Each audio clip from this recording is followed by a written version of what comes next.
감사합니다. 우리 영상에 아버지 사랑합니다 찬양곡 있습니까? 없어요. 우리 한번 옆에 사람들 이렇게 좀 목 인사라도 한번 축복하셨으면 합니다. 하늘 복 많이 받으십시오. 하늘 복이 넘치기를 주님으로 축원합니다. 얼굴 이렇게 보고 있어서 너무 기쁘고 또 행복합니다. 부드러운 날씨 가운데 감사합니다. 어제 밤에 이렇게 9시 한 반 됐나요? 교회 이렇게 둘러보는데 피아노 소리가 나요. 그래서 혜림 집사랑 우리 박진희 집사 와서 연습하나? 너무 기뻐가지고 뛰어 내려갔죠. 그 이정찬 집사가 그때 와서 연습을 하고 있어요. 왜 피아노를 붙들고 있냐 그랬더니만 35년 전에 피아노를 자기가 쳤었대요. 한 1년간을 배웠대요. 그래서 좀 이렇게 해가지고 찬송가 좀 도움이 될까 봐서 했는데 손이 안 움직인다고. 그래 앉아있는 거 참 좀 이야기하다가 올라갔었습니다.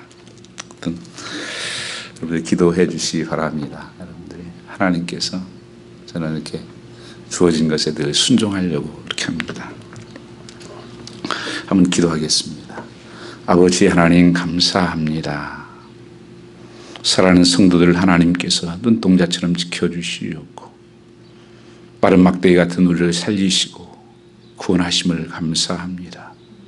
시간 하나님 예배에 주의 말씀 앞에 나왔습니다. 성령님 시간 이곳에 임재하여 주시옵고 오직 예수 그리스도의 말씀만이 반응하게 하여 주시옵고 그 말씀만이 순종되어지게 하옵소서. 오늘 또 하나님 나는 간 곳 없고 오직 예수 그리스도의 이름만이 증거되게 하옵소서.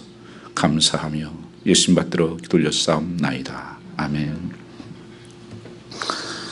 역사의 거울로 현실을 보라는 말씀으로 은혜를 받고자 합니다. 시간 가운데 하나님께서 우리와 성령께서를 통해서 말씀하시고 귀를 기울여 주셔서 오늘 말씀을 통해서 우리가 하나님의 놀라운 축복이 임하기 원합니다.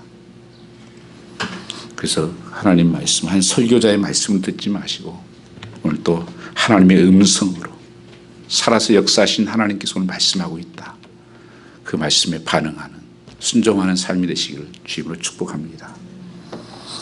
하나님께서 싫어하는 두 가지가 있습니다. 그 하나는 구원받은 자녀가 도중에 잘못되고 나중에 망하는 것입니다.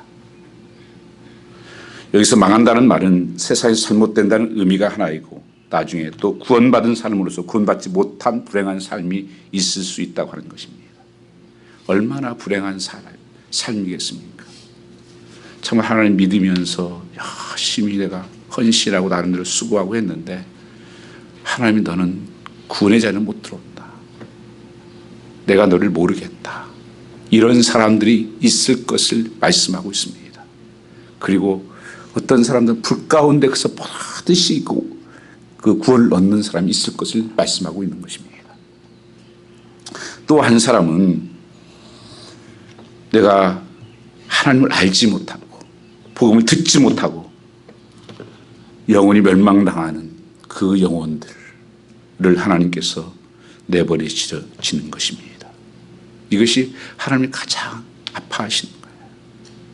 내가 예수 믿고 정말 구원받아 살 날에 다 가기를 원하는데 그렇지 못하고 중도에 이렇게 포기하는 사람들, 또 정말 하나님 말씀을 듣지를 않아서 불순종으로 말미암아서 하나님을 믿지 않는 백성들, 자기 자녀들에게 그래서 깨어있으라고 우리에게 자꾸 말씀하는 것입니다. 성도들에게 하나님께서 하시는 것은 깨어있으라. 마가복음 13장 33절 말씀에 보면 주의하라 깨어있으라. 데살로니가서 5장 6절 말씀에도 그러므로 다른 이들과 같이 자지 말고 오직 깨어 근신할지니 잘못되지 않으면 깨어 있어야 한다고 하는 것입니다. 도둑같이 와서 마음이 둔해진다고 하는 것입니다. 깨어 있으라. 이 깨어 있기 위해서 하나님께서는 두 가지의 경보 시스템이 있습니다. 알람이 있고 우리 운전하다 보면 사인이 있어요. 무슨 사인인가? 이스라엘 백성은 430년 동안 애굽에 종사를 했습니다. 참으로 노예 생활이었습니다. 애굽의 종로를 하고 참으로 힘든 일은 다 맞닿아서 하고 고통의 연속이었습니다. 지옥 같은 삶이죠. 그런데 하나님께서 그 영혼들의 부르짖음을 듣고 모세를 통해서 이스라엘 백성들을 구원하게 됩니다. 오늘 1절 말씀해 보시면 청지라 너희가 알지 못하기를 원하노니 우리 조상들이 다 구름 아래에 있고 바닷 가운데 지났다고 말씀하고 있습니다. 너희가 알지기를 원한다는 것입니다. 너희가 알아야 될 것이 있다. 무엇을 알아야 된다는 것입니까? 이 출애굽했던 이스라엘 백성들이 타락하고 광야에서 대부분 죽고 말았다는 사실이라는 것입니다. 우리는 과거의 역사에서 아무것도 배울 수 없을 때 가장 불행한 것입니다. 역사라고 하는 것은 그 역사를 통해서 우리를 배우게 하는 것이 역사입니다. 어서 하면 아니 우리가 왜 미국 역사도 모르고 한국 역사도 모르는데 이스라엘 역사를 배워야 됩니까? 이렇게 하는 사람도 있어요. 여러분 그것은 이스라엘 역사가 아니고요. 하나님의 구속사적인 역사입니다. 하나님의 구원하시기에는 기쁨의 역사예요. 다만 이스라엘이라고 한 그 백성을 통해서 하나님께서 어떻게 구원을 풀어가시고 어떻게 인도하시는 것을 가르쳐 주는 것입니다. 그래서 우리는 역사라고 하는 것은 매우 중요한 것입니다. 우리가 역사를 할 때 히스토리 그렇게 하죠. 두 단어예요. 히스 스토리. 히스는 누구예요? 예수 그리스도를 말하는 것입니다. 그래서 우리가 지금 2020년 하는 것은 우리가 정확한 건 아니지만 예수님이 오신 후부터 2020년이 됐다. 그렇게 부르는 거예요. 그래서 BC, AD 나누는 것입니다. 우리의 삶도 사실 그래요. 예수 믿은 후부터 나의 삶이 전혀 달라지는 거예요. 이스라엘 백성들이 출애굽했던 사건을 갖다가 구속적인 사건, 구원 사건이라고 보는 것입니다. 거기에 세상에서 종노릇하고 노예 생활하고 지옥 갈 수밖에 없는 백성이었는데 하나님께서 이스라엘 백성들을 거기에서 끌어냈다.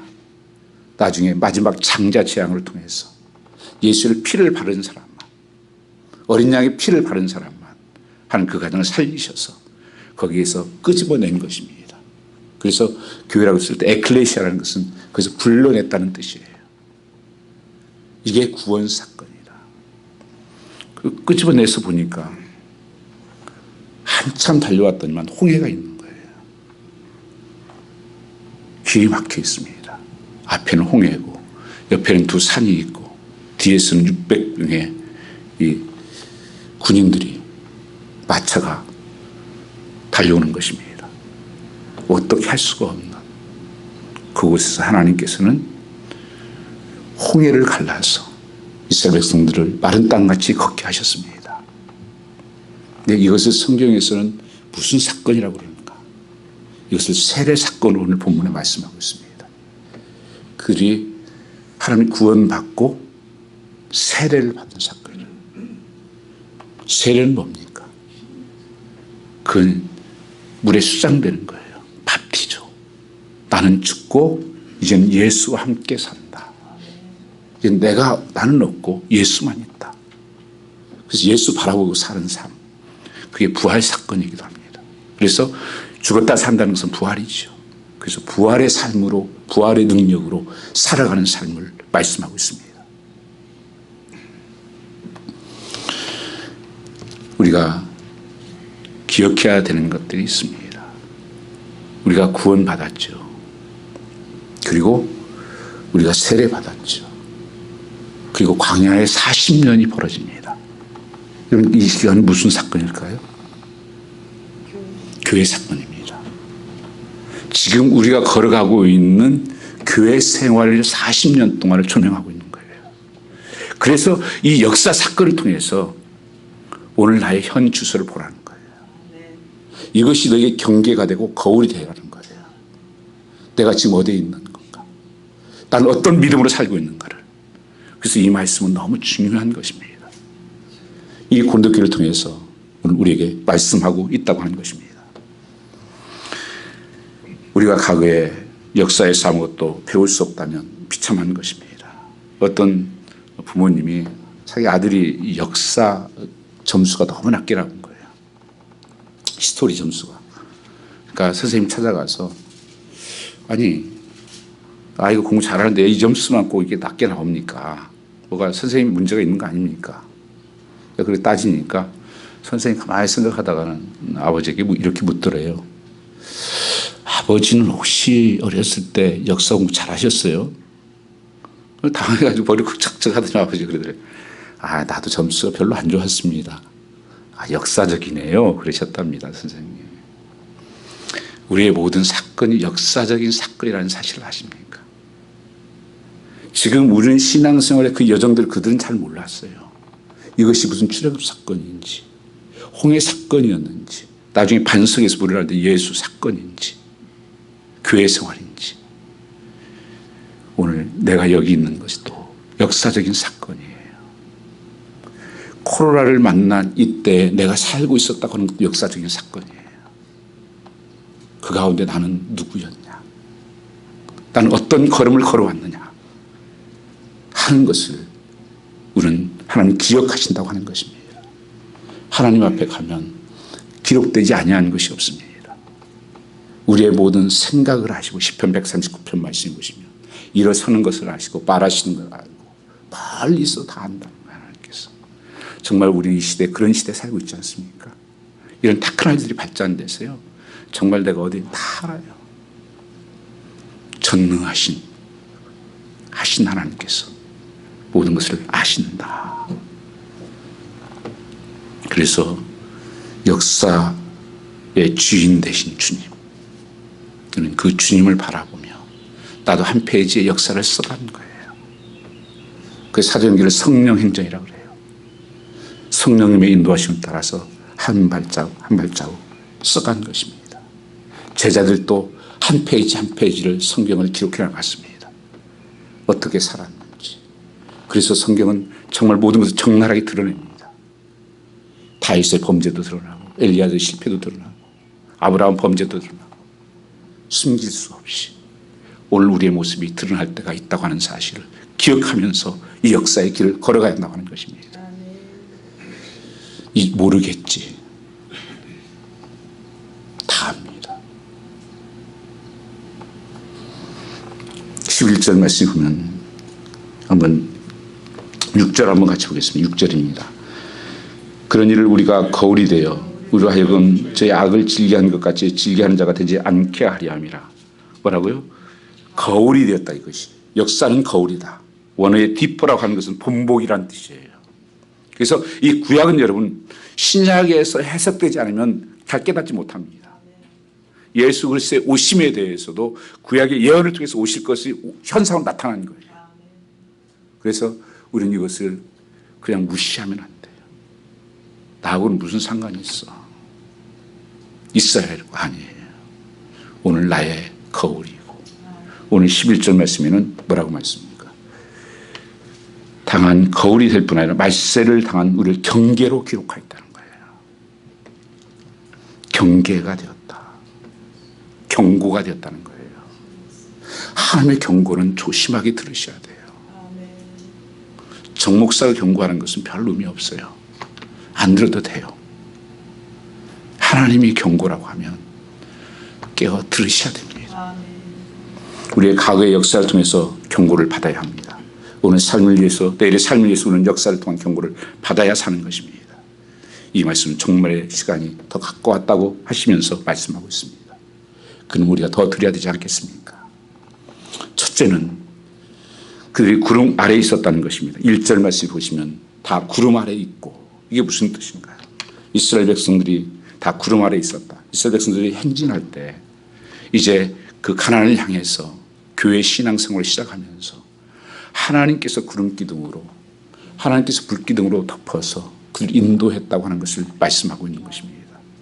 거긴 엄청 덥습니다. 진짜 이게 숨이 막힐 정도예요. 그래서 하나님께서 구름 기둥으로 낮에는 딱 덮어주시는 거예요. 해가 떨어지면 춥습니다.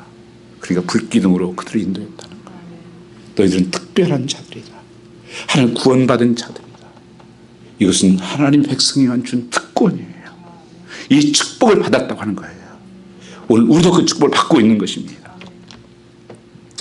구름 아래에 있었다는 것은 얼마나 중요한 것입니까? 강해 같은 인생을 살아갈 때 우리 날마다 보호하심을 받고 있다.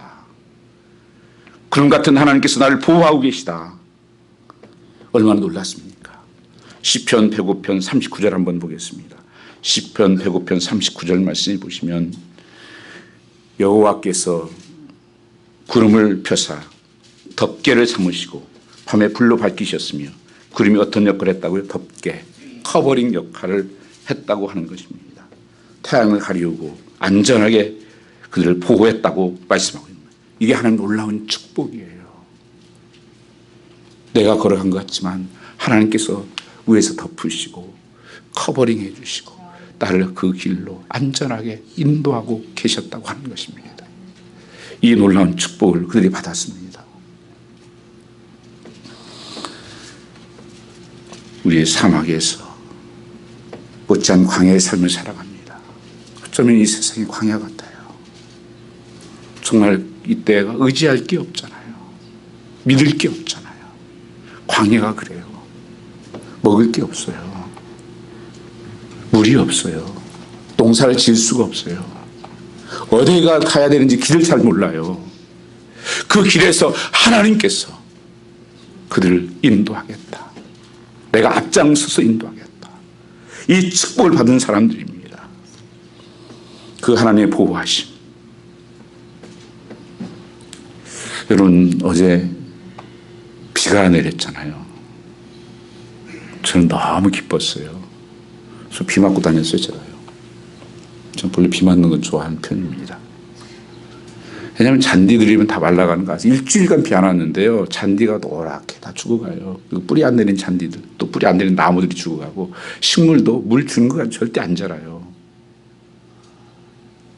근데 비가 내리는 거예요. 아, 감사합니다, 하나님. 얼마나 비가 그 고마운지. 여러분, 내가 물 마시면서 이 비, 공기, 산소 누가 주는 겁니까? 하나님이 여러분에게 공급하고 있는 거예요. 일용할 양식을 공급하고 있는 거예요. 그런데 우리는 감사를 잘 모르죠. 집사님들이랑 차를 이렇게 밖에서 저기 나무 밑에 그늘에서 쉬고 있는데 바람이 슬슬 부는데 얼마나 시원해요. 에어컨 바람 조금만 있으면 그냥 건조해지고 조금만 더 하면 감기 들고 선풍기 바람도 싫고 산에서 들에서 강에서 불어오는 바람 우리를 얼마나 마음을 시원케 하는지 하나님 감사합니다. 그 바람 하나도 감사. 여러분 우리에게 이 감사가 있습니다.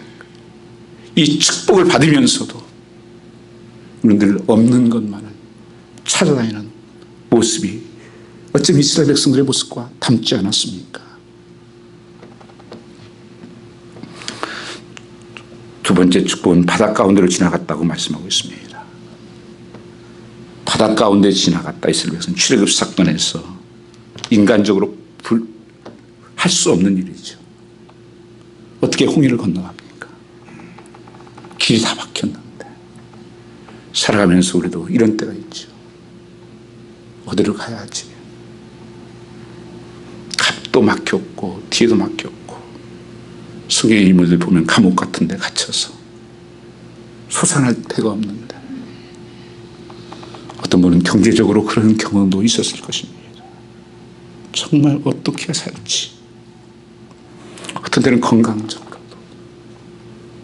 소망이 없는 하나님께서 홍해를 가르셔서 그들을 광야처럼 걷게 하신 그들이 축복을 받았다고 하는 것입니다. 불가능을 가능케 돌파하신 하나님입니다. 기적을 통해서 바다를 마치 마른 땅까지 걷게 하신 하나님입니다. 여러분 지금도 인생의 행진에서 이따금씩 우리가 힘들어서 내 입으로 하지 못할 때 하나님께서는 우리를 붙들어 주시고 그렇게 홍해를 걷게 하시는 것입니다. 그게 하나님의 능력이에요. 물에 빠져가는 베드로의 손을 잡아주셨던 하나님. 시편 136편 13절 16절 한번 같이 보겠습니다. 136편 13절 16절에 보면 그 인자하심이 영원하미로다. 그 백성을 인도하여 광야로 통과하게 하신 이에게 감사하라. 그 인자하심이 영원하미로다. 예, 하나님이 그를 하셨어요. 홍해 바다를 건너게 하시고 죽게 가던 바로의 군대를 물속에 장사 지내고 하나님 백성에 대한 무엇 때문에? 인자하심 때문이다. 이 시편 백성 계속 인자하심이 영원하시다. 그 감사가 인자야. 통계하신 이에게 감사라. 그 인자하심이 영원하다. 이 인자라고 하는 것이 매우 중요한 단어예요. 예수님 십자가 못 볼 때 네가 왜 인자라고 그러냐? 구약이 예수 그리스도를 상징하는 거거든요. 그래서 신약에 와서 그 인자를 쓰니까 유대인들이 죽이려고 그런 거예요. 하나님의 이름을 망령되시고 네가 어떻게 인자냐? 그 인자라고 하는 것은 신약에 와서 하나님의 아가파오의 사랑으로 나타나요. 투 기브의 사랑. 구약에서도 헤세드라고 그래요. 헤세드. 헤세드의 사랑. 하나님 지옥 갈 수밖에 없는데 절망의 소망밖에 없는데 소망을 주시고 우리를 인도하셨다. 이 헤세드의 사랑. 모든 것을 다 주어서 사랑하는 사랑을 헤세드 사랑이라고 말합니다. 조건 없이 그렇게 너를 인도했다. 왜 하나님께서 홍해를 그렇게 인도하잖아요. 너희를 정말 하나님이 사랑해서 헤세드 사랑 때문이었다고 말씀하고 있습니다. 그래서 세속적인 단어와 구별하기 위해서 아가파오라든지 헤세드 단어를 쓴 것입니다. 그 신실하신 사랑 때문에 우리도 지금 인생의 장에서 알 수 없는 장애물을 만났을 때 그걸 통과하려면 변함없는 신실하신 하나님의 사랑이 우리를 넉넉히 이기고 넘어갈 수 있다고 로마서 8장에 말씀하고 있는 것입니다. 그 어느 것도 그 하나님 사랑에서 끊을 수가 없느니라. 세 번째는 모세에게 속하여 세례를 받고 말씀하고 있습니다. 모세에 속하여 구름과 바다에 세례를 받고 이 밥티조죠. 로마서 6장 13절 말씀은 그리스도와 연합하여 세례를 받은 우리는 그렇게 말씀하고 있습니다. 연합됐다고 하는 것은 유니온됐다는 거예요. 예수님 안에서 이제 거하게 됐다는 거예요. 하나가 됐다는 거예요. 이제 내가 아니 사는 거예요. 예수가 내 안에 산다. 이 고백이 세례에 참된 모습입니다. 물속에 들어갈 때 예수와 함께 죽었고 나올 때 함께 살았다. 죽음과 부활의 삶을 사는 것입니다. 죽음 가운데 살리신 하나님. 여기에 그래서 모세를 앞에 등장시켜요. 모세 같은 지도자를 내가 세웠다. 그래서 여러분 살아가면서 자녀들에게 기도할 때 특별히 그 선생님을 잘 만나게 해달라고 기도하는 게 매우 중요합니다. 좋은 선생님을 만나게 해주십시오. 학교에서나 어디 일터에서나 교회에서나 좋은 선생님을 만나게 해주십시오. 그 선생으로 말미암아 사람들이 다 변합니다. 하나님께서 모세 같은 선생을 보내주셨다. 이스라엘 백성들은 구약시대에 모세를 만나 광야의 행진을 할 수가 있게 된 것입니다. 그게 축복이었다. 왜냐하면 모세는 광야에 40년 동안을 살았어요. 그래서 광야의 길을 잘 알아서 그런 리더가 되어서 인도했기 때문입니다. 그 다음에 보면 신령한 식물을 먹으며 신령한 식물을 먹자 거친 광야에 달리는 먹을 것이 없을 때 하나님께서 이스라엘 식물을 주셨습니다. 이게 뭐죠? 만나를 주신 것입니다. 마누라고 그래요. 하얀 껍질같이 생겼는데 광야에 먹을 것이 없는데 그걸 하나님께서 주신 거예요. 이들이 얼마나 감격했는지 하나님 이 꿀소리같이 담기고 맛있습니다. 가장 맛있는 표현이 꿀이거든요. 꿀소리처럼 맛있습니다. 너무 감사합니다. 이 특권을 누렸었습니다. 이 음식은요 이런 메드 인 코리아가 아니에요. 메드 인 헤븐 푸드예요. 하나님이 주신 푸드. 얼마나 좋겠어요. 그 음식을 먹는 특권을 누렸습니다. 지금도 그런 음식을 먹고 있습니다. 뭐예요? 시작될 하루의 음식은 내려온 만나와 같은 하나님 말씀을 먹고 산다는 거예요. 만나는 말씀을 상징합니다. 오늘 내 삶 속에서 여러분 하나님이 주신 만나, 사람이 떡으로만 살 것이 아니라 하나님 위에서 나오는 말씀으로 살지. 여러분 신앙생활 100년에도요 말씀을 매일 정기적으로 먹지 않는 사람 절대 잘하지 않습니다. 제 개런티합니다. 말씀 없이 믿음이 자랄 수가 없어요. 이 말씀이 여러분 삶 속에 한번 도전이 되길 원합니다. 내가 떡을 안 먹어도 이 말씀 먹어야 산다.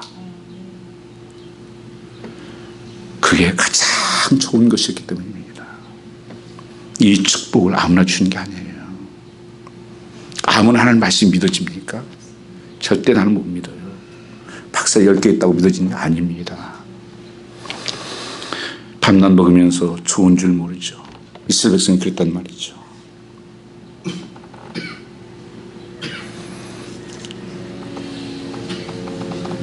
여러분 어떤 분이 그래요. 선생님 너무 힘들어요. 먹을 것도 없고요. 먹을 게 없어요. 아니 나만 똑같은 거 막 그 풀만 나오잖아요. 풀만. 이스라엘 백성들이 그랬어요.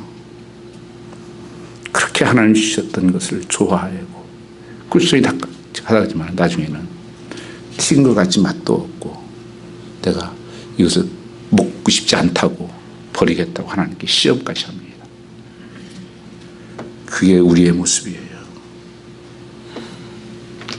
귀한 것을 귀한 것으로 하지 못하는 말씀이 싫은 거예요.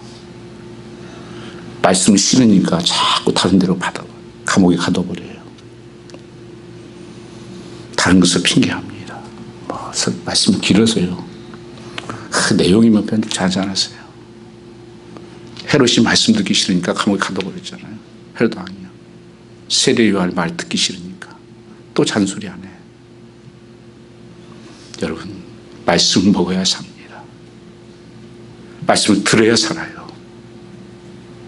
그래서 예배가 중요한 거예요. 신앙생활에 가장 중요한 것은 말씀과 기도 찬양 아닙니까? 그게 성령 충만한 삶 아니에요. 그거 빼고 뭐가 있습니까? 그런데 이게 예배 없이 어떻게 이루어집니까? 그들이 맛이 없다. 신령한 식물을 먹으면서 또 하나님께서는 더 나아가서 음료를 주십니다. 신령한 음료를 마셨다고 그렇게 말씀합니다. 거기 3절에 보면 신령한 물을 먹었다. 신령한 음료, 이 신령한 음료는 또 뭐야 이게? 반석에서 물을 냈는데 하나님께서 이스라엘 백성이 원망하고 그랬어요. 물이 없다고 하나님 앞에 모세가 원망할 때 하나님께 모세를 통해서 반석을 쳐서 물을 내게 했습니다. 그래서 그 백성들이 물을 충분히 마셨어요. 그리고 회복이 일어났어요. 근데 물이 뭐라고요? 그리스도다. 예수 그리스도다. 예수 그리스도를 반신 거예요. 그게 예수의 피예요. 피. 십자가의 피입니다. 예수를 찢고 치고 누가 맞이하는데요? 교만하고 불순종한 내가 찢겨야 되고 내가 맞아야 되는 건데 죄 없으신 주님이 내 대신 그 맞고 찢기고 상해서 그 피가 우리를 살렸다고 하는 것이고 우리를 구원했다고 하는 것입니다. 이 특권을 받은 거예요. 이 정확한 해석을 하는 것입니다. 신령한 반석으로부터 나온 예수 그리스도의 피, 그 십자가의 능력, 못 박히신 예수님이 구원의 생수를 마시게 한 것입니다. 그가 찢겨져서 이스라엘 백성들 원망하고 불평하고 있는데 하나님 내가 맞아야 하는데 죄인들을 때려야 마땅한데 죄 없으신 주님이 나를 위해 죽으신 거. 제사할 때 양을 잡아드리잖아요. 내가 양을 잡아드릴 때 죄 없는 양이 내가 잡아드리는 거예요. 내 대신. 그렇게 우리를 살리셨습니다. 반석 되신 예수님, 그 죽으심을 통해 구원이 이루어진 것을 믿습니다. 예수님과 구원받은 하나님의 거룩한 백성들이 되고 모세는 예수 그리스도를 어린 양의 피로 십자가로 가리킨 표현입니다. 이 얼마나 놀라운 축복이고 역사입니까? 이 역사에서 우리가 축복들을 화상합니다. 여러분도 똑같이 동일하게 이 축복을 받은 사람들이에요. 그리고 이 교회의 길을 걸어가고 있는 거예요. 하늘나라를 향해서. 그런데 하나님께서 5절에 없었으면 좋을 텐데 그러나 but 한 단어가 나옵니다. 5절 한번 같이 읽겠습니다. 그러나 저희의 다수를 하나님이 기뻐하지 아니하였고로 저 광야에서 멸망을 받았느니라.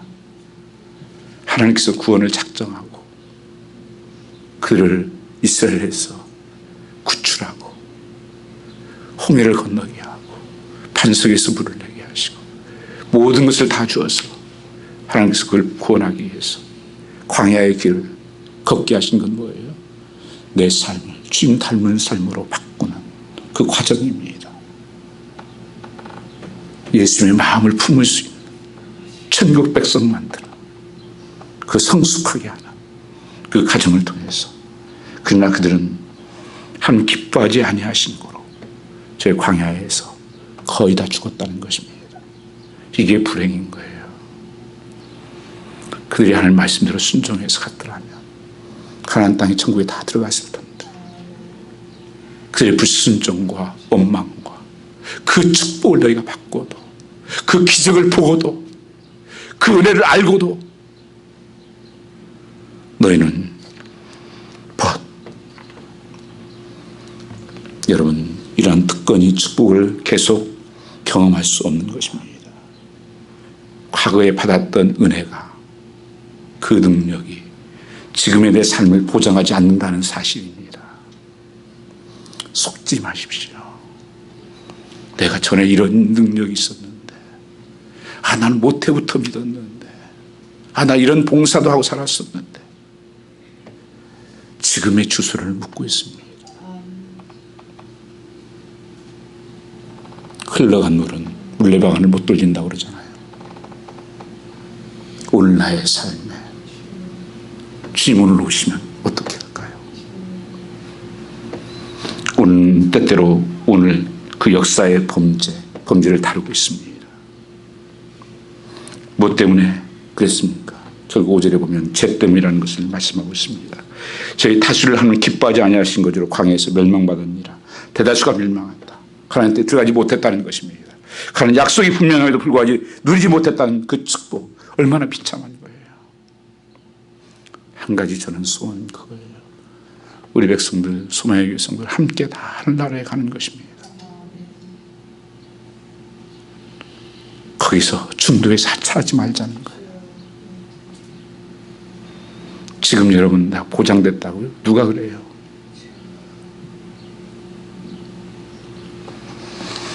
왜 범죄 때문에요? 성경에 모든 사람이 죄를 범했다고 3장 21절에 말씀합니다. whatever sinner라고 말씀합니다. 여러분 정말 내가 죄인인 거 맞습니까? 어떻게 하십니까? 내가 어려움 만나보면 압니다. 평소에 지금 잘 몰라요, 여러분요. 내가 어떤 고통과 환난과 역경을 만나보면 누구를 찾는지를 보면 알 수 있어요. 누구를 먼저 찾는지. 어떤 사람은 엄마 아빠 부르겠죠.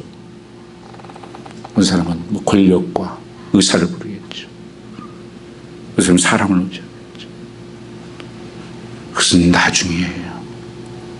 정말 하나님 믿는 사람은 하나님을 먼저 찾게 돼 있어요. 하나님 앞에 먼저 엎드리게 돼 있습니다. 다윗의 삶이 대표적이에요. 다윗은 어려움 당하면 먼저 하나님 앞에 엎드립니다. 하나님 깨닫게 해주십시오. 이게 무슨 사건입니까? 그게 믿는 것입니다. 그리고 내가 혼자 있을 때 보면 합니다. 사람들은 다 모르는 거라 생각을 해요. 혼자 있을 때 성경 분명히 말씀했습니다. 너희는 남보다 더하는 것이 무엇이 있느냐고. 혼자 있을 때 정직하냐. 혼자 있을 때 정말 하나님께서 기뻐하는 삶을 살고 있느냐는 거예요. 제가 이번 주가 참 더웠잖아요. 더워가지고 잠을 자려고 그러니까 잠을 잘 수가 없어요. 왜냐면 2층에 에어컨이 안 돼요. 에어컨이 하나 있었는데 다람쥐가 거기다 집을 지어가지고 다 망가뜨려가지고 잠을 잘 수가 없어서 자다가 일어나가지고 집으로 갔어요. 갔더니만 사모님이 그러세요. 아니 설교하면서 일주일만 한 번만 집에 온다면서요. 설교는 그렇게 하시면서 이렇게 말은 맞는데 섭섭하더라고요. 아니 뭐 참 내가 지금 그 조그만 그 베드에서 지금 몇 개월 지금 이렇게 거기서 자고 있는데 하도 더워서 못 자가지고 갔더니만 맞는데 어떻게 섭섭해요. 우리가 참 진실해야 되잖아요. 예수 믿는 사람들이요. 알죠. 목사가 말 한마디라도 진실하게 행동해야 된다. 근데 목사만 그래야 돼요? 성도들은 어떻습니까? 하나님이 다 아시잖아요. 저는 그 강조한 것이 뭐 내가 자랑하려고 그랬겠어요. 이런 코로나 때문에 염려들 하시니까 나도 집에 잘 안 가고 이게 지금 안전하게 지키기 위해서 사람대로 저도 노력하고 있다고 하는 것을 말씀하려고 했던 거였는데 그게 올무가 됐어요. 그래서 어제 에어컨 집사님들하고 달고 우리 장로님 갖다 놓은 에어컨 달고 그래가지고 어젯밤에 이렇게 잤습니다. 하여튼 우리 삶 속에서 이체 하나님이 안 본다고 생각할 때 아무도 없다고 생각할 때 나의 모습을 봐야 돼요. 그것이 내가 죄인 하나님 내가 믿는가 안 믿는가를 그게 판결하는 거예요. 그게 하나님 관계를 증명하고 설명하는 것이기 때문에 그렇습니다. 그리고 성경에 한 가지는 더 마음이에요. 우리가 마음속에 간음하면 뭐한 자라고요? 간음한 자요. 마음이 미워하면 살인한 자. 마음에 이미 품은 사람은 내가 간음한 자고 살인한 자고 성경은 말씀하고 있습니다. 그러면 내가 살인한 자인데 내가 간음한 자인데 그게 구원받은 겁니까? 여러분 여기에서 나는 죄인 아니라고 하실 수 있는 분 계십니까? 그래서 성경은 모든 사람이 죄인이라는 거예요. 누구도 예수 없이는 구원받을 수 없다고 말씀하는 것입니다. 그래서 그분 앞에 나가야 되는 것입니다. 사람이 어떻게 천국에 갈 수 있습니까? 죄인인데 하나님 관계가 끊어져 있는데 그렇다고 우리가 늘 죄에 넘어지며 사는 것은 아닙니다. 우리 하나님의 범죄 때문에 하나님의 풍성하신 축복 우리를 위해서 예비하신 그 놀라운 축복들 누리지 못하고 경험하지 못하고 들어지 못하는 그리스도인들은 이 시대에 얼마나 많은지 모릅니다. 6절 말씀을 보면 범죄의 교훈을 말씀하고 있습니다. 거울이 되어 우리 하여금 저희 악을 즐겨한 것 같이 즐겨하는 자가 되지 않게 하려 함이라. 역시 거울입니다. 오늘 아침에 거울 보고 오셨죠? 뭐 여기 보니까 얼굴에 뭐가 났어요? 아니면 뭐 묻었어요? 얼굴에 묻었네? 이렇게 하고 그냥 오셨나요? 그거 있으면 닦고 떼어내고. 여러분 이 하나님 말씀이 거울이에요. 마음의 거울이에요. 심령의 거울. 거기에 찌꺼기들이 있고 잿덩어리가 있고 욕심덩어리가 있고 이걸 떼어내요. 주님께서 이것을 말씀하시는 거예요. 성경 말씀을 캐논이라고 부릅니다. 이 잘하는 뜻이에요. 장보하는 것이죠. 재보는 거예요. 너 믿음이 얼마나 되냐? 너 신앙의 깊이가 얼마나 되냐? 구원받은 믿음은 되냐? 하나님께서 측량하십니다. 성경 또 저울이라고 말씀합니다. 다니엘서에 보면 달아봤어요. 믿음은 몇 그램 나가냐? 아니 많은데요. 아니 그럼 그 가지고 어떻게 승리하는 삶을 삽니까? 날마다 넘어지고 무너지는 것이죠. 여러분 죄는 왜 짓습니까? 죄가 싫어서 짓습니까? 죄는 좋아서 짓는 거예요. 엔조이하기 위해서. 오늘 분명히 성경 말씀에 그렇게 하고 있어요. 6절 말씀 보십시오. 저희가 악을 즐겨하는 것 같이 즐겨하는 자가 되지 않기를 원한다. 내가 즐겨하는 것들, 하나님보다 더 좋아하는 것들, 그것이 죄라고 성경은 말씀하고 있는 것입니다. 거기에 관심이 있어요. 보암직스럽고 모험직스럽고 탐스럽고. 하나님 심판을 피할 수가 없습니다. 죄악의 내용이 대표적인 죄가 나옵니다. 무슨 죄가 나옵니까? 17절에 보면 우상 숭배죄가 나옵니다. 너희는 어떤과 같이 우상 숭배하는 자가 되지 말라. 앉아서 먹고 마시며 우상 숭배. 지금도 여러분 이 우상을 숭배하는 사람들이 있다는 사실을 아십니까? 출애굽기 32장을 배경으로 하고 있습니다. 모세가 십계명을 받으러 산에 올라갔는데 안 내려오는 거예요. 그 애들이 불안하죠.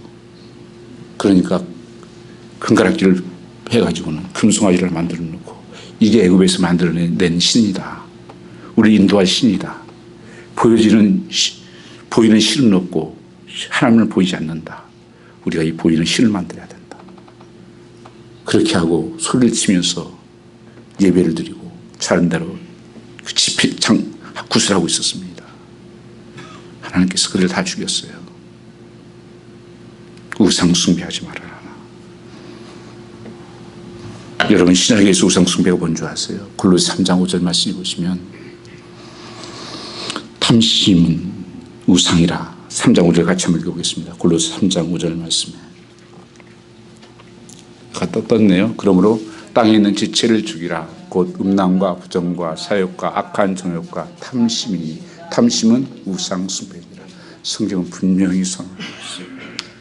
욕심이에요. 남보다 더 있는 것 가지려고 하고 빼앗으려고 하나를 더 갖기 위해서 사는 그게 목적이 된 삶. 이 탐심이 우상 숭배입니다. 욕심이란 하나님과 나 사이의 모든 것 때문에 하나님을 보이지 않고 하나님을 사랑하고 섬기는 것에 방해가 되는 일체 모든 것을 욕심이라고 말하는 것입니다. 여러분 우리 정과 욕심 때문에 다 무너지는 거예요. 여러분 여러 가지로 여러분의 나를 무너지게 하는 것들. 자녀일 수도 있습니다. 물질일 수도 있고 건강일 수도 있고 세상에 어떤 보여지는 요새는 뭐 드라마 이런 것도 할 수 있어요. 보는 것. 하나님 앞에 나가지 못하게 하고 말씀 보지 못하게 하고 기도 자리에 못 나가게 하고 그것에 빠지는 그 어떤 것도 다 우상이라고 하는 것을 성경은 말씀하고 있어요. 그런데 욕심에 이끌려서 그러는 것입니다. 일체의 모든 것. 언제 우리가 범죄합니까? 영적인 만족이 없을 때 혹은 영적인 긴장이 이완될 때 언제든지 범죄할 수 있습니다. 그때 사람들은 다른 재미없을까? 그래서 세속적인 쾌락을 추구할 수 있습니다. 그때 사람들은 죄를 짓게 되는 것입니다. 역사적으로 그랬어요. 이스라엘 백성들이 간음죄를 범하게 됐습니다. 오늘 뭐라고 말씀하고 있습니다. 간음죄 몇 명 죽었다니까? 23,000명이 죽었다. 간음죄 사건. 이게 무슨 사건이었냐면 이 발라각이 있었습니다. 발라각이 있었는데 이 발람이라는 주술사가 있었어요. 이 점쟁이가.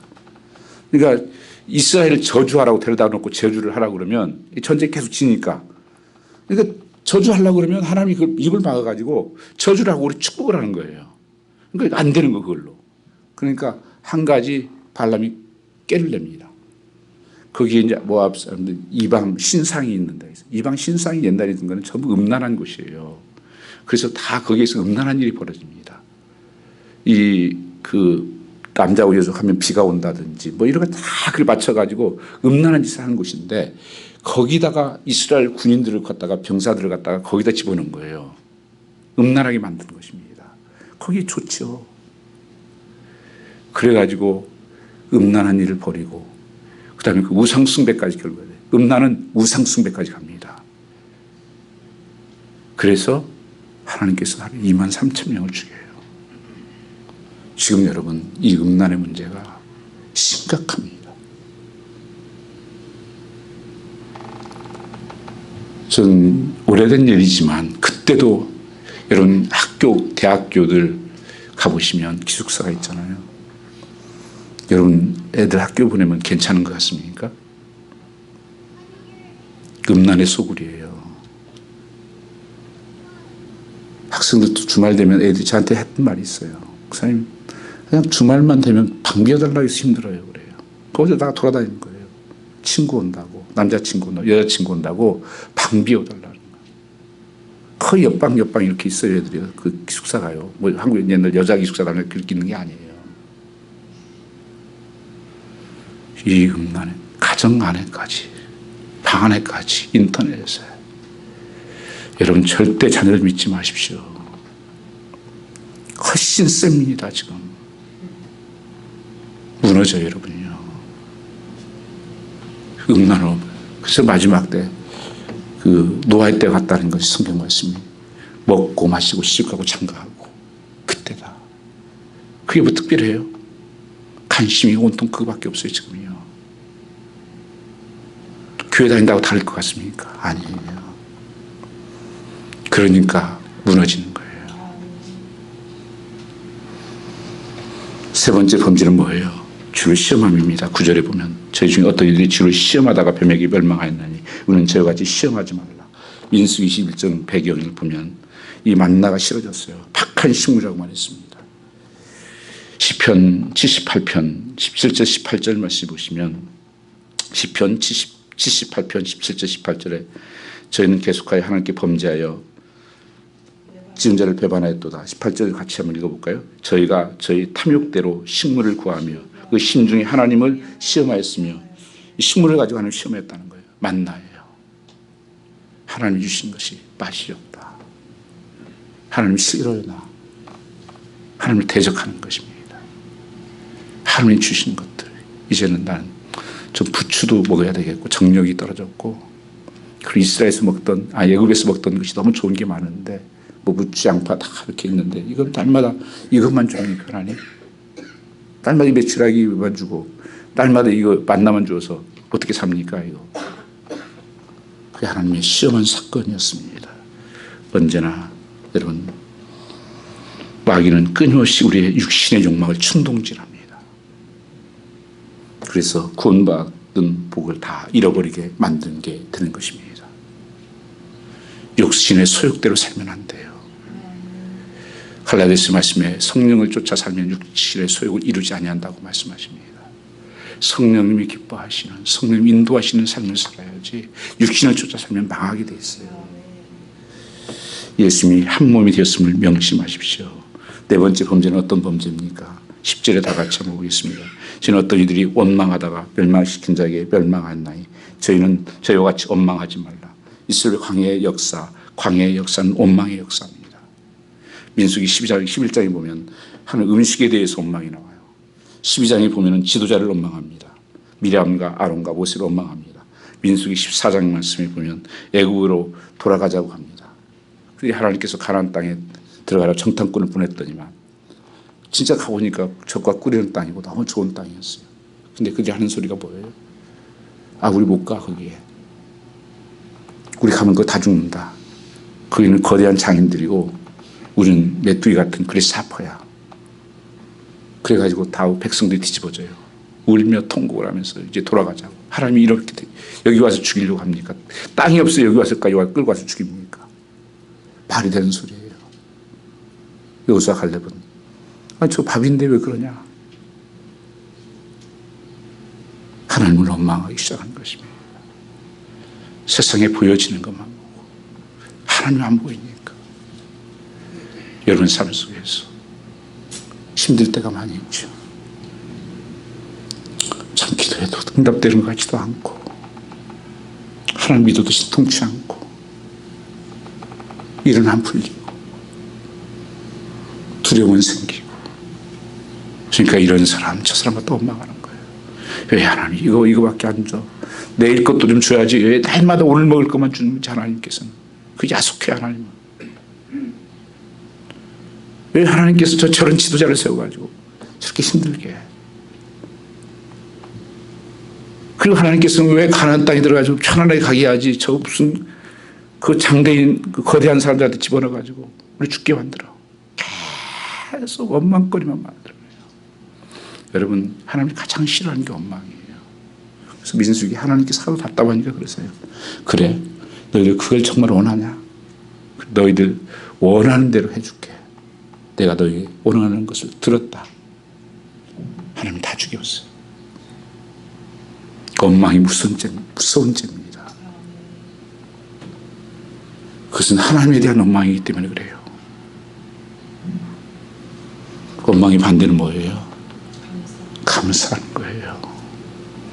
여러분 삶이 지나온 삶을 생각해 보십시오.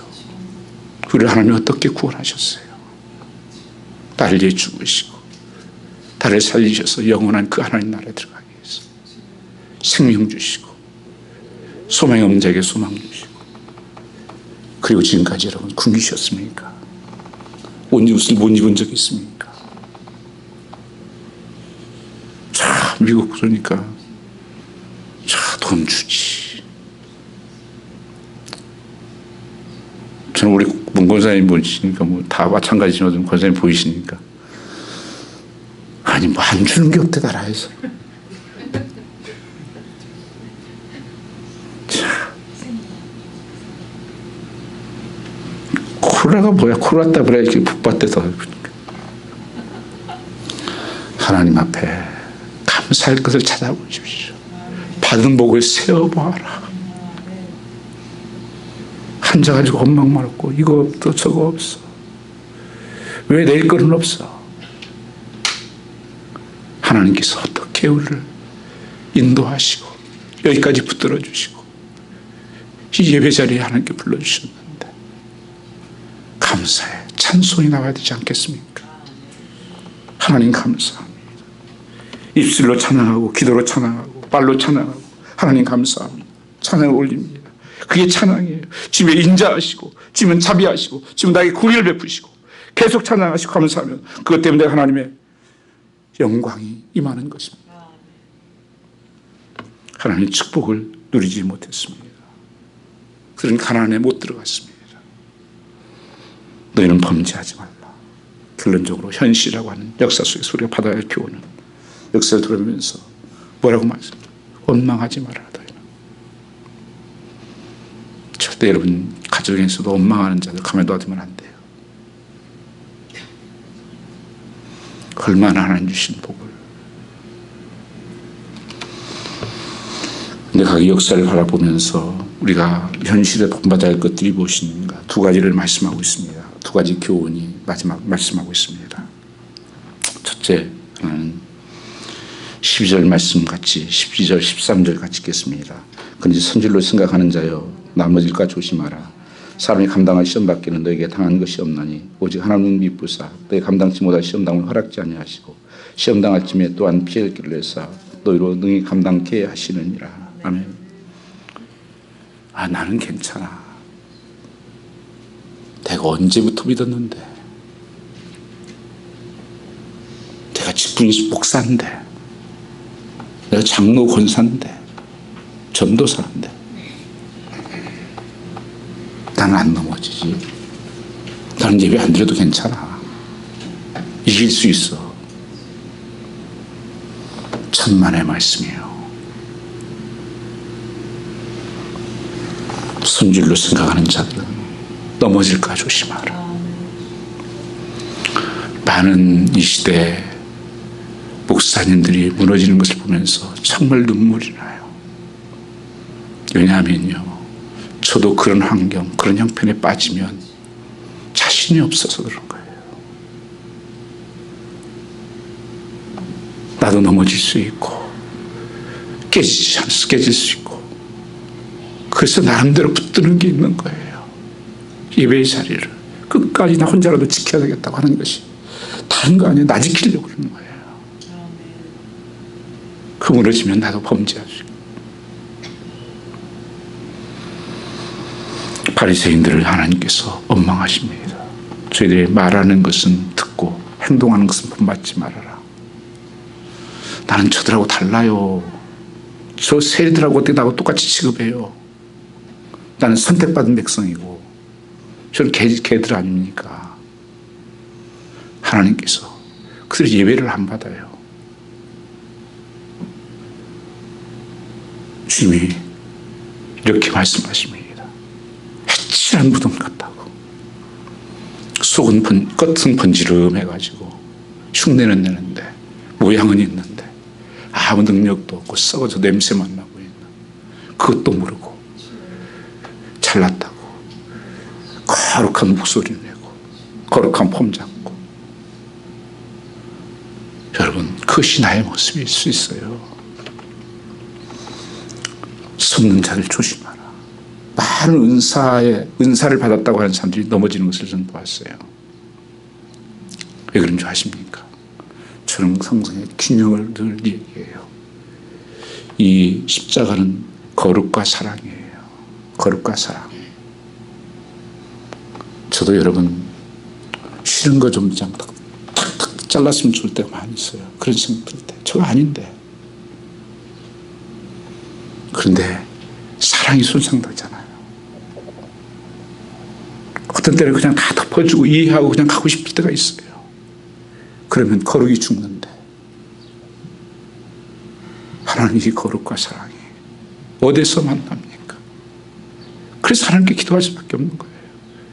그래서 여러분들은 빨리 좀 뭐 하시지. 왜요? 그걸 하나님께서 역사하시도록 하나님이 일하시도록 내가 하지 않고 성령 충만과 성령의 은사들이 같이 나타나요. 성경에 보세요. 아무리 은사를 가져도 사랑으로 하지 않으면 헛된 거예요. 아무리 내가 능력이 있어도 여러분 충성할 수 없으면 아무것도 아니에요. 아무리 내가 잘하고 있어도 인내할 줄 모르면 아무것도 아니에요.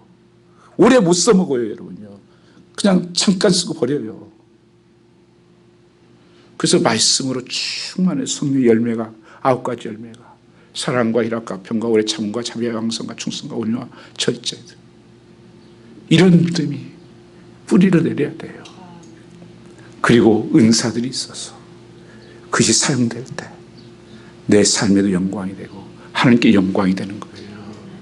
다른 사람을 살리고 새롭게 하는 것입니다. 이 짝퉁들이 있어서 이것도 아니고 저것도 그리고 다 잘하는 줄 알고. 그러나 여러분 한 가지 소망이 있습니다. 하나님께서 감당할 만한 능력을 주시고 피할 길을 하나님 주신다. 이길 수 있다고 말씀하는 거예요. 이 말씀은 굳게 꼭 잡으시기 바랍니다. 이 시험들을 이길 수 있다. 사대교회를 향해서 내 행위를 아니 내가 살았다는 믿음을 가졌으나 내가 죽은 자로다. 내 실상을 보라는 거예요. 그리고 하나님만이 살릴 수 있고 하나님이 새롭게 할 수 있습니다. 다 넘어질 수 있어요. 다윗도 넘어지고 그렇게 능력만 엘리야도 넘어지고 나도 넘어지고 여러분도 넘어질 수 있습니다. 그러나 하나님 붙들며 살아난다는 것을 말씀하고 있는 것입니다. 내게 능력 주시는 자에서 내가 너무 여러분 자꾸 계획 세워서 내 뜻대로 하려고 하면 안 돼요. 하나님께서 주시는 능력으로 해야 돼요. 하나님께서 피할 길을 하나님 내실 수 있다. 하나님께서는 능히 감당할 수 있다고 하는 것을 말씀하고 있고 피할 길을 내주신다고 말씀하고 있는 것입니다. 피할 길을 따라 능력 주시는 것 간구하며 시험은 이기는 것입니다. 이것이 승리의 길이요 복된 삶이라고 하는 것을 말씀하고 있습니다. 오늘 이 말씀을 붙잡고 우리는 순종하는 삶, 내겐 때로는 좀 안 맞고 이해되지 않고 해도 하나님께서 감당할 수 있게 할 거야. 이기게 할 거야. 수창기에 개척할 때 제가 한 2년 동안 픽업을 했었습니다. 후러싱에 가서 32가에 가서 그 암 걸린 경부암 걸린 분 뒤에다가 싣고 또 브롱스 가서 불교 계속 열심히 뭐 다 받고 한 사람이 묵지도 이만큼 그거 다 버리고 예수 믿겠다고 그래서 브롱스 픽업 해가지고 교회 오면 2시간이 넘게 걸려요. 그걸 한 2년 했어요. 갈 때 또 데려다주고 그때 하면서 제가 알았어요. 하나님 언제까지예요? 감당할 수 있을 때까지 피할 길을 하나님 주실 때까지 하겠습니다. 근데 나중에 보니까 한 분은 차가 생겨서 오고 한 분은 돌아가시고 그런 일들이 여러 번 있어요. 정말 어려운 것이지만 그것이 하나님께서 원하시는 일이며 나를 통해서 이루기를 원하시면 내가 순종할게요. 그럼 하나님께서 감당케 하십니다. 저는 말씀드렸지만 교회도 마찬가지예요. 청소할 때 우리 살 때 다분들이 그런 얘기 있었어요. 이게 관리하고 메인테너न्스 누가 할 거예요? 실제적으로 중요한 일이었죠. 왜냐하면 거기서는 제 방에 청소까지 다 해주셨는데 저도 이걸 해봤나요? 요즘은 저 기술자 됐어요. 여러분 요새 제가 잔디기계 뭐 다 고쳤습니다. 여러분요. 우리 이 집사님이 그래서 목사님 이제 뭐 다 전문가 되셨네요. 그랬어요. 그거 아무도 써보지 않았어요. 그걸 찾아보고 또 고쳐보고 이렇게 하고 저렇게 하고 관리를 하고 또 장로님들 도와주시고 또 집사님 도와주시고 이제는 뭐 저는 이제 뒷전이에요. 하다 보니까 순종하다 보니까 뒷전이에요. 하는 분들이 여러분 그럼 하나님께서 한도 받으시고 그 사람들도 복을 받으시고 영광이 되잖아요. 여러분 못한다고 할 수 없다고 이길 수 있습니다. 충분히 감당할 수가 있습니다. 여러분 내 생각을 내려놓고 하늘 붙잡는 여러분 되시기를 주님으로 축원합니다. 우리 한번 같이 동서로 기도하겠습니다.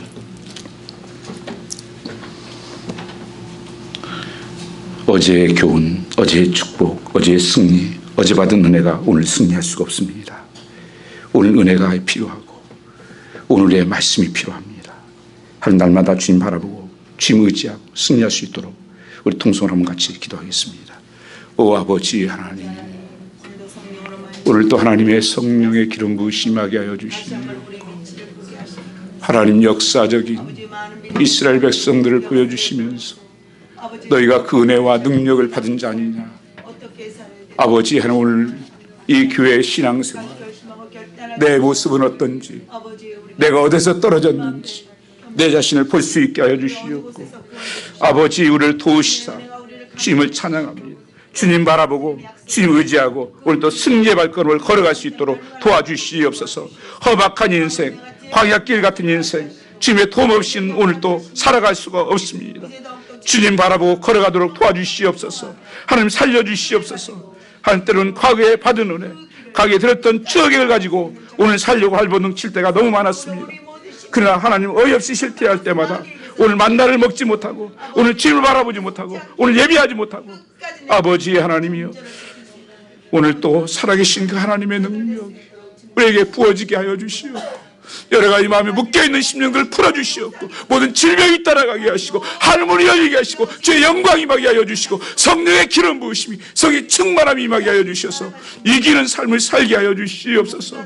하나님이 이기게 하시며 인도하신 하나님께서 축복하옵시고 영광 받으시옵소서. 주께 감사하며 예수님 받들어 기도 올려 싸움나이다.